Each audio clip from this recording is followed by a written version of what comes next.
The Where Our Minds Wander podcast may contain sensitive content and explicit language. Listener discretion is advised.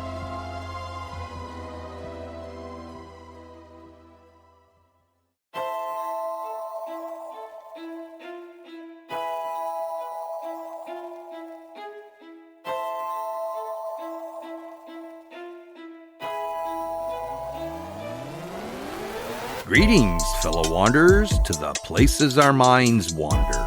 The house at the end of the dirt road, where disembodied voices whisper and strange sounds make the living shiver. Where shadows lurk at the edge of the woods, just outside your back door. And mysterious lights speed beyond reason across the clear night sky. Odd events throughout time that lead you down the rabbit hole. I'm Wes. And I'm Beth. And this is Where Our Minds Wander. Hello and welcome to Where Our Minds Wander, all you fellow wanderers. Thank you for joining us. Hi, everybody. Well, can you believe it? It's our 200th episode. I can't believe it.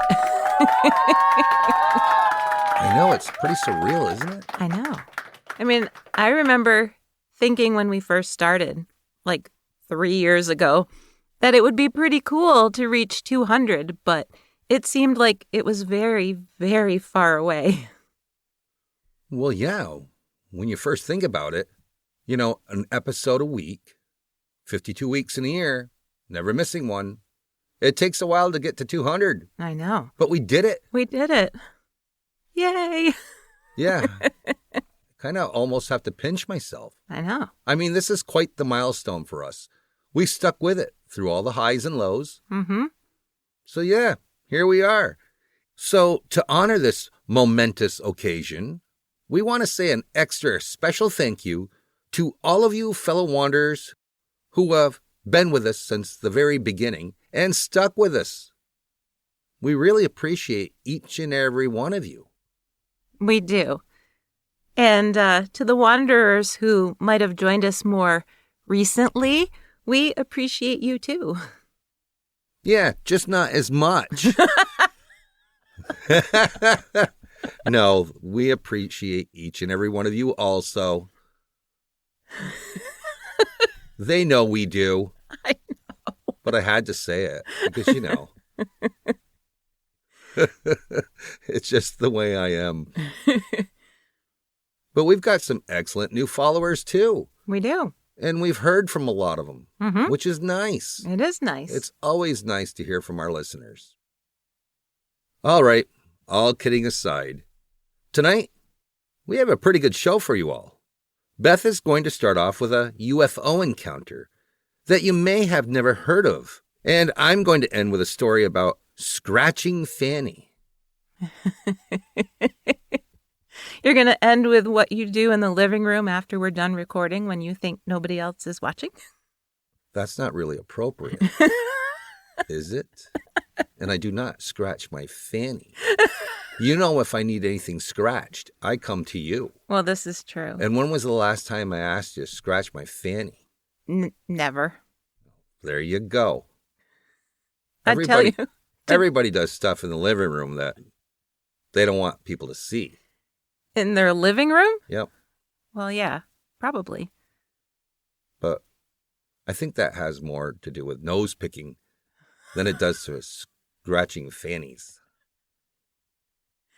Anyway, if this is the first time people are listening to us, they may be asking themselves, what the hell is this? Yeah, this may be your last time. I want to hear about ghosts, not you two fools. Well, I'm sure ghosts pick their nose, too. Anyway. All right. Beth, why don't you get us started? All right. So, by all accounts, Captain Thomas Francis Mantell Jr. was a World War II hero. He enlisted in the Army Air Corps as an aviation cadet on June 16, 1942. And he graduated a year later from the Advanced Flying School at Mariana Army Airfield, and he entered the Army as a second lieutenant in June of 1943.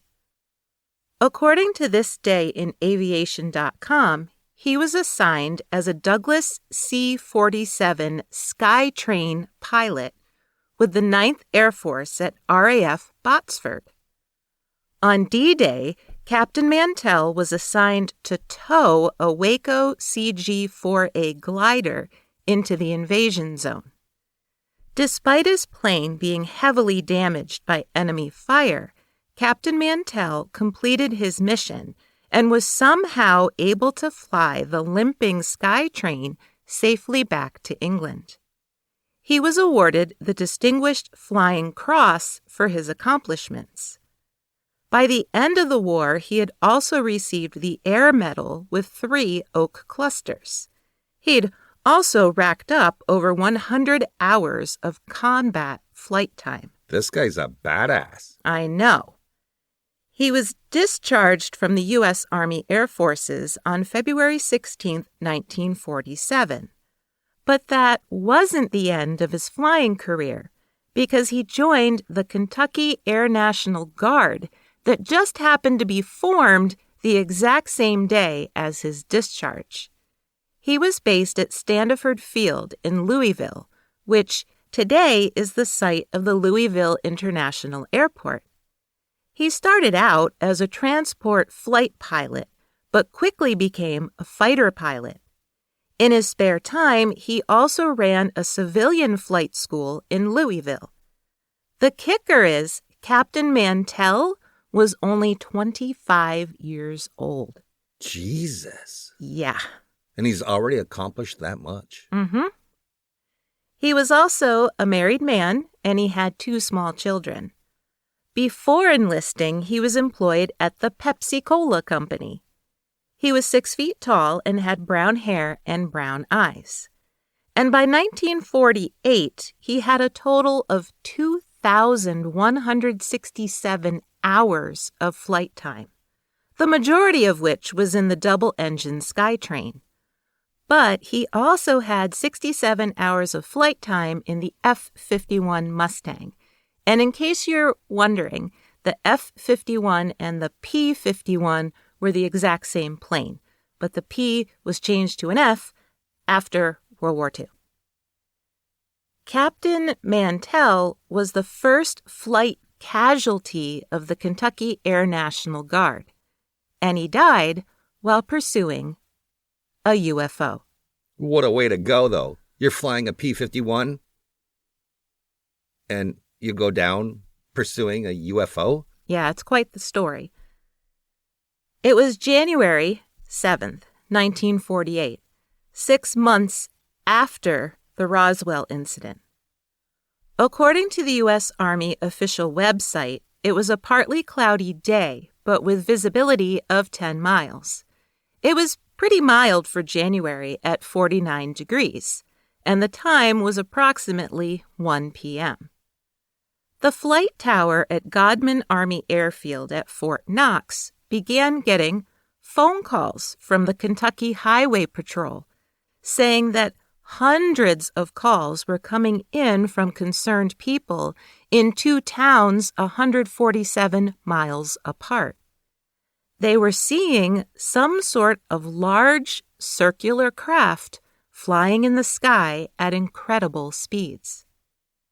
At 1:35 p.m., they received a call saying the object was circular and about 250 to 300 feet in diameter and was moving west with a, quote, pretty good clip. At 1:45 p.m., 4 members of the control tower at Godman Army Airfield were able to confirm a sighting. They all watched some sort of unidentified flying object in the southwest sky for 35 minutes. They confirmed it was neither an airplane nor a weather balloon. 2 tower personnel, Tech Sergeant Quentin Bakewell and Private Stanley Oliver, later described the mysterious object as, quote, something resembling an ice cream-filled cone or parachute, white and round on top with a conical shape underneath, end quote.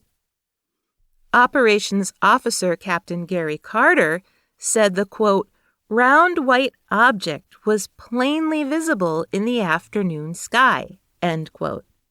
Well, here's the thing. They're air traffic controllers. Mm-hmm. They know exactly what every plane in that sky looks like. Right. And they were saying it was not a weather balloon and it was not an airplane. That's unbelievable. Mm-hmm. Captain Mantell had just completed a training exercise in his F-51D Mustang, along with 3 other pilots. They were on their way back from Marietta Air Force Base in Georgia to Standiford Field in Louisville, when he got the order to investigate the UFO. 3 of them, Mantell, Clements, and Hammond, went to investigate, while the 4th pilot, Hendricks, returned to Standiford Field. At 2:45 p.m., Captain Mantell radioed the tower to report that he had spotted the object at 14,000 feet. He said, quote, the object is directly ahead of me and above me now, moving at about half my speed, end quote. Half an hour later, he radioed in again, saying, quote, it appears to be a metallic object or possible reflections of sun from a metallic object, and it is of tremendous size. I'm still climbing. The object is above and ahead of me, moving at my speed or faster. I'm trying to close in for a better look, end quote. At this point, the other 2 pilots, Clements and Hammond, decided to turn back because pushing 22,000 feet was seriously hampering their ability to breathe. They made it back to Standiford Field, where they quickly refueled and grabbed oxygen masks. As they came in, Clements reported that the object appeared, quote, like the reflection of sunlight on an airplane canopy. So, Captain Mantell was left to pursue the UFO all alone. He radioed in at 3:30 p.m. to say that he would continue for 10 minutes more, pushing 25,000 feet. By 3:50 p.m., the Godman Tower had lost sight of the object, but calls poured in from neighboring communities south of Fort Knox that civilians were still seeing it. It was also around this time that the tower received only garbled transmissions from Captain Mantell. Allegedly, he said that he could see the shadowy figures moving around inside the craft. At around 5 p.m., reports came in that Mantell's Mustang was found in a farmer's field near Franklin, Kentucky, on the border with Tennessee. Captain Mantell's watch was stopped at 3:18 p.m. His seatbelt was shredded. Rumors began immediately that the plane was riddled with bullet holes, that he had been shot down, and that witnesses had seen the plane explode long before it hit the ground. The coroner's official cause of death was dislocation of the brain. This Day in Aviation.com points out that since Captain Mantell had less than 100 flight hours in a Mustang, that his accident rate would have been the same as a student pilot. Oh, bullshit. Interestingly, Wright-Patterson Air Force Base in Ohio requested meteorological records from that day in Kentucky almost immediately and set about trying to prove that Captain Mantell had simply been chasing Venus or Jupiter the entire time. This was quickly debunked. According to the official U.S. Army website, the Air Force investigators eventually concluded, quote, based on the position of the throttle and the crash debris, that Mantell had likely suffered from oxygen deprivation and passed out at around 25,000 feet. The aircraft continued to climb to 30,000 feet before leveling off and eventually taking a high-speed nosedive to the Earth, end quote. He was likely chasing Venus. Well, that doesn't make sense either. I mean, the oxygen deprivation, yes, I could see how that could happen. But this whole thing that he was chasing A Venus planet, Jupiter or Mars or Venus, is just stupid. Yeah. And especially since the other two pilots who went back saw the same thing he did. Exactly. And, of course, it also doesn't quite match up with the witnesses who said that Mantell's airplane was on fire before it hit the ground. But J. Allen Hynek of Project Blue Book came to the same conclusion in 1948, which he later retracted. Project Blue Book reopened their investigation of Captain Mantell's encounter in 1952. This time, investigator Edward J. Ruppelt concluded that Captain Mantell had lost consciousness and the Mustang had reached 30,000 feet before spiraling into a nosedive. But he had a different explanation for what Mantell had been chasing, and hundreds of witnesses had seen. He said it was a Navy skyhook balloon, likely launched in top secret from Clinton County Air Force Base in Ohio. These spy balloons look like, I don't know how to describe them, they look like floppy teardrops when they aren't fully inflated. But as they climb in elevation as high as 100,000 feet, they would expand to 100 feet in diameter and 600 feet tall. They based this conclusion on other witness accounts who said that they could see the balloon clearly through binoculars and that it was pear-shaped with cables and a basket attached. Doesn't sound like what the radio tower doesn't sound like what they were seeing. No, the air traffic controllers? Yes, that's what I meant. No, not at all. It's like I said before, it's either swamp gas or a weather balloon. Or a planet. They were just chasing a planet. Yeah. Now, to be fair, Project Skyhook did run during 1948. But here's the problem. No one has ever been able to confirm that a Skyhook balloon was in the air that day. So, was it pilot error and a top-secret spy balloon that ended in the death of a decorated 25-year-old pilot? Maybe, but it still hasn't been 100% proven. Well, these air traffic controllers and these pilots must have had some kind of idea about how fast this object was flying. Right. So what do they know about the speed of this Skyhook? Skyhook? Yeah. In all of the research that I didn't see anything about how fast they said it was going at all. So I don't know. Interesting. Mm-hmm. I've never heard this one before. Mm-mm. I love Hynek. You know, he was a dick in the very beginning. But that brought more credibility to him at the end when he kind of did go over to the other side, starting to question things. And this was one of them where he came out and said, he thought it was whatever he said, but then he retracted it. Yeah. Well, I don't know. I don't know either. All right, everyone. We'll return with my story after this short break.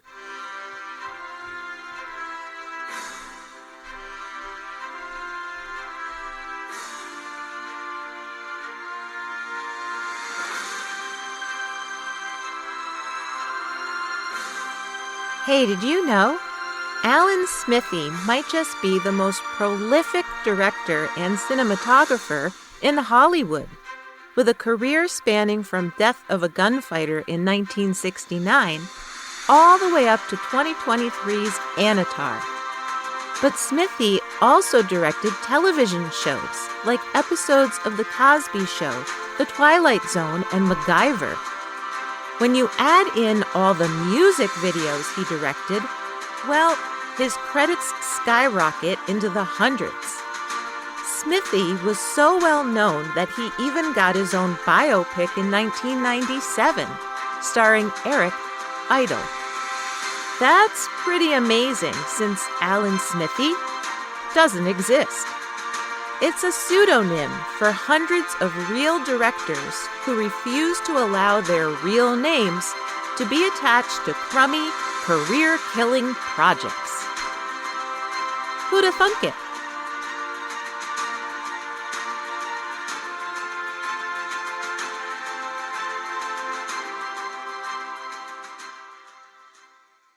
All right, everyone, we are back from the break, and I've got to say that my story tonight is a pretty interesting one. So sit back, get comfy, and I'm going to tell you all about my story, which is called Scratching Fanny.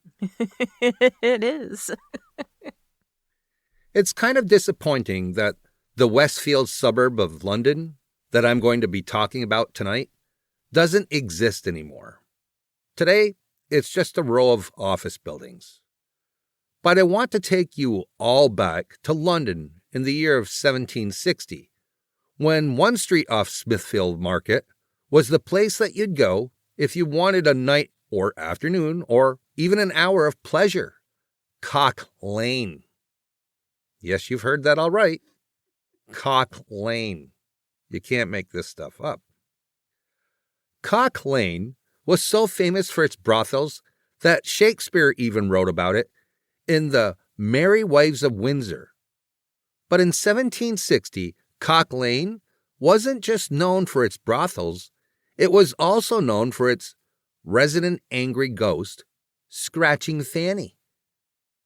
In either 1759 or 1760, a loan shark named William Kent was looking for a house in Cock Lane for him and his sister-in-law, Fanny Lines. According to burialsandbeyond.com, William and Fanny were romantically involved, despite the fact that William had been married to Fanny's sister.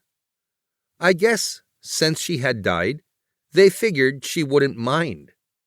But canon law forbade William and Fanny from ever marrying. The couple attended church together at St. Sepulchre and met the clerk, Richard Parsons.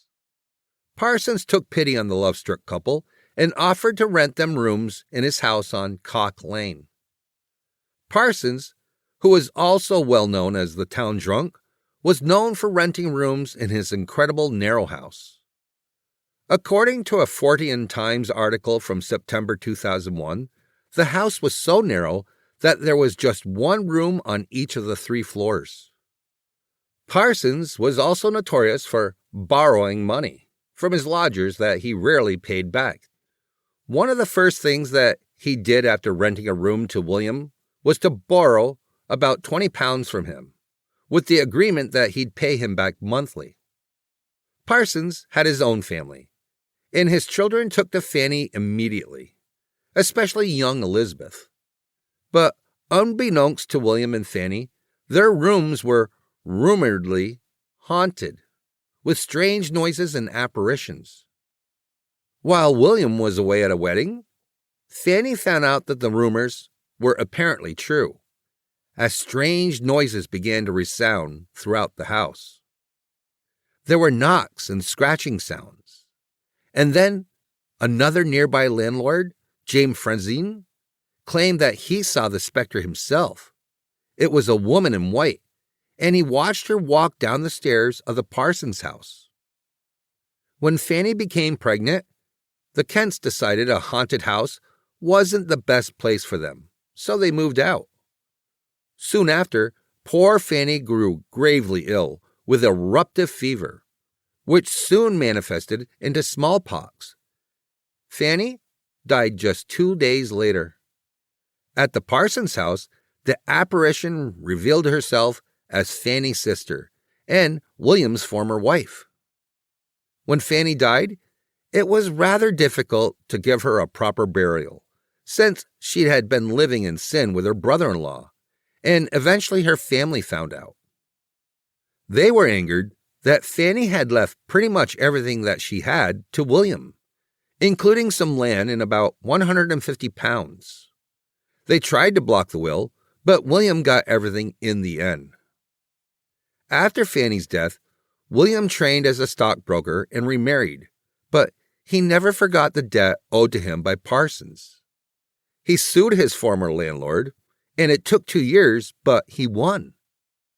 And that's when Fanny's ghost joined the already haunted Parsons house on Cock Lane, 2 years after her death.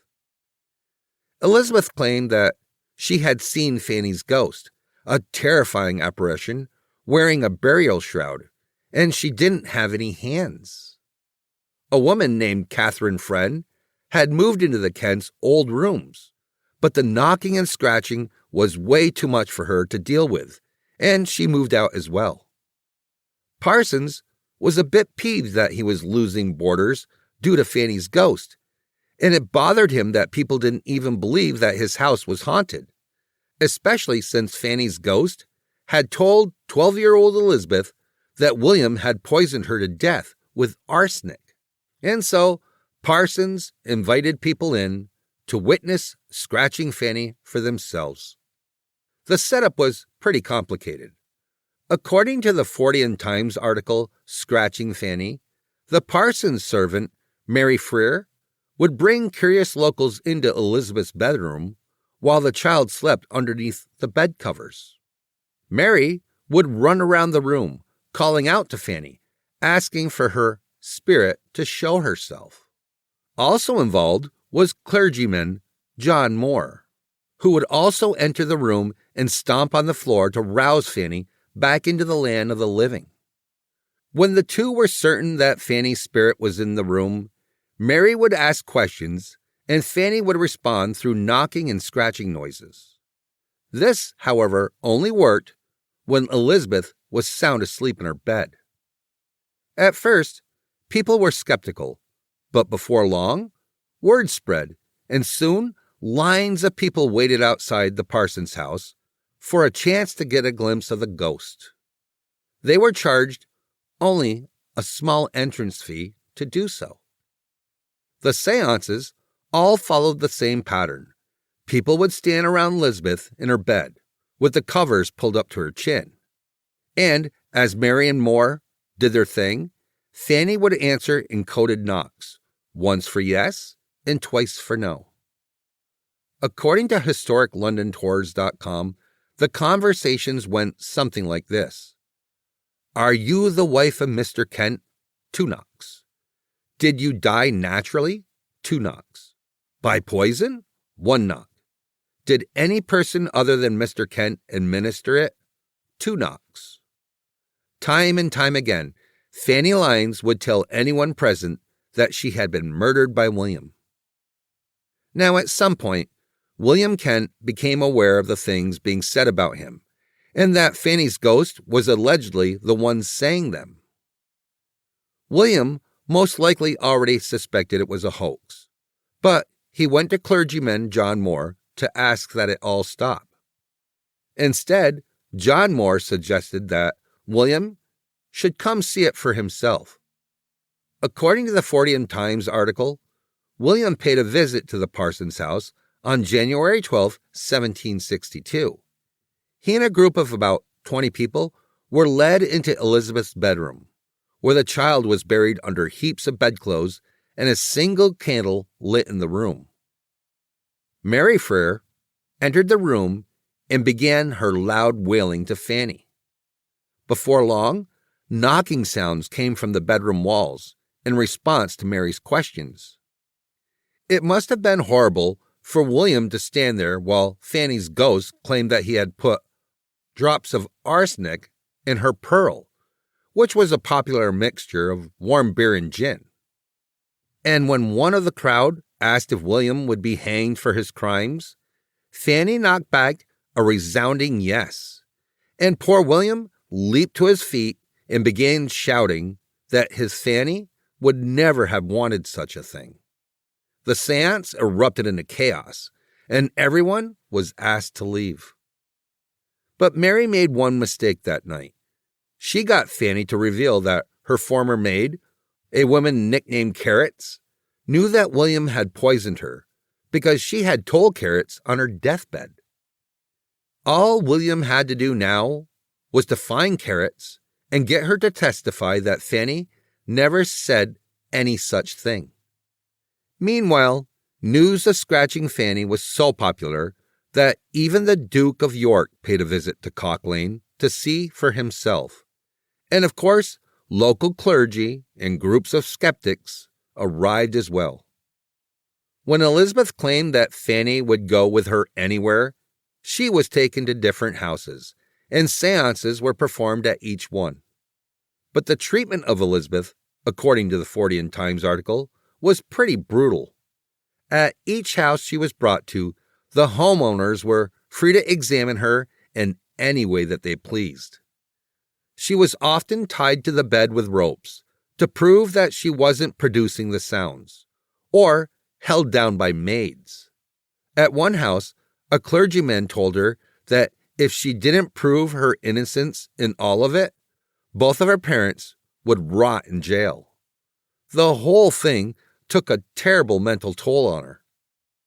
One of the skeptical groups was an actual committee headed by writer and poet Dr. Samuel Johnson. The rest of his committee included a doctor and a matron from the maternity ward and a Captain Wilkinson who showed up with a pistol and a stick. The pistol was for shooting at the wall whenever there was a knocking sound, and the stick was for beating off any actual spirits. But, as far as we know, the captain didn't actually discharge his gun during the seances, thankfully. Good thing. You're going to beat off the ghost with a stick? And on Cock Lane? Well, I was thinking more along the lines if there was some kids, young kids hiding in the walls doing the knocking sounds, he was going to be shooting kids or something. Dr. Johnson noted that the scratching noises only occurred when Elizabeth had both hands under the bed covers. Doubt was slowly creeping in. Can I interrupt for a second? Of course. Go ahead. I thought Elizabeth said that when she saw Fanny's ghost, she didn't have any hands. That is exactly what she said. And yet, Fanny, the handless ghost, is making scratching noises and knocking on the walls. Perhaps she did it with her toenails. I have no clue. Other than, it seems like she's making up a story. Right. Meanwhile, William returned to the parson's house with Carrots the maid. During the seance, Carrots confronted Fanny and announced to the entire room that Fanny had never said anything to her on her deathbed, especially since the poor woman had been too sick to talk for the last 4 days of her life. In desperation, Parsons fired back, claiming that Fanny's ghost would also manifest at her burial site. And so Dr. Johnson's committee insisted that they pay a visit to the vault. Fanny's sister found out, and she insisted that she not only be allowed to come along, but that they open the vault so she could see once and for all that Fanny had actually died of smallpox and not arsenic poisoning. William Kent also insisted on coming along. Parsons agreed to all of this, saying that William's presence was sure to anger Fanny's ghost even more. Now, as you can imagine, nothing ghostly happened at all. But they did open Fanny's coffin and once and for all prove that William was innocent. It seemed as though Parsons' sham had come to an end, especially when several maids came forward and said that they had seen Elizabeth hiding a block of wood under her clothes. She was using the wooden block to produce the phantom scratching. William was not about to let the whole thing go, and you really can't blame him.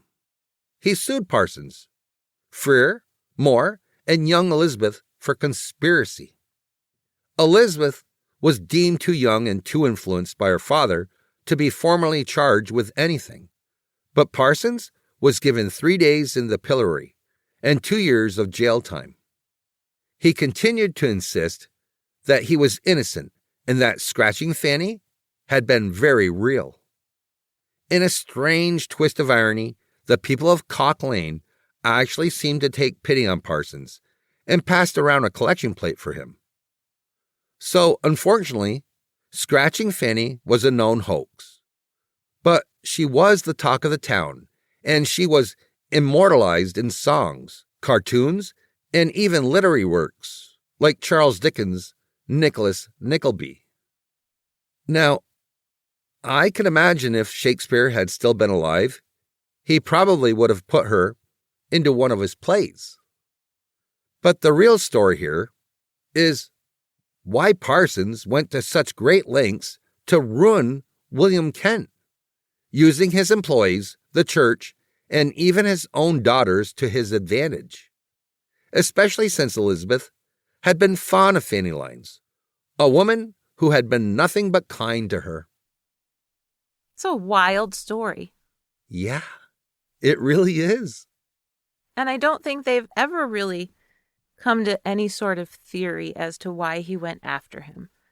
Other than, I think William Kent might have been the first person to ever get Parsons to pay up. And he was just pissed. Right.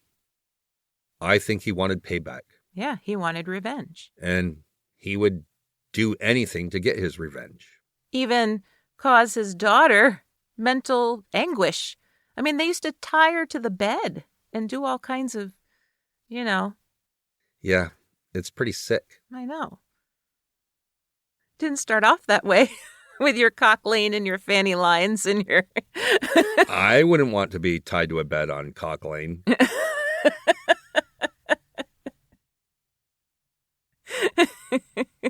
I'm just saying. And you wouldn't want Scratching Fanny to visit you? It sounds pretty scary to me. Well, there you have it. Captain Mantell, UFO, and Scratching Fanny.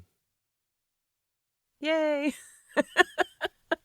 They were good stories. They were good stories. They're two that I've never heard before. Yes. And perfect for our 200th episode because, that's what we do. Right. They're a little different. Yeah. And if you want to know more about our stories tonight, well, take it away, Beth. You can always check our sources in our show notes. Yeah. I think it's a pretty interesting read on both of them. So yes. You can always delve into it yourselves. Yes. And if you can get your hands on the Fortean Times article, like we have, because we're lucky people, it's a great story. That it is. Mm-hmm. Well, thank you all for joining us for this 200th episode. Woohoo. Could do a little bit better than that. Nobody's going to want to come back if you're going, woohoo. Jesus. Yeehaw. There you go, everyone. See what I deal with all the time? Well, join us again next week for an all-new episode of Where Our Minds Wander. See you soon.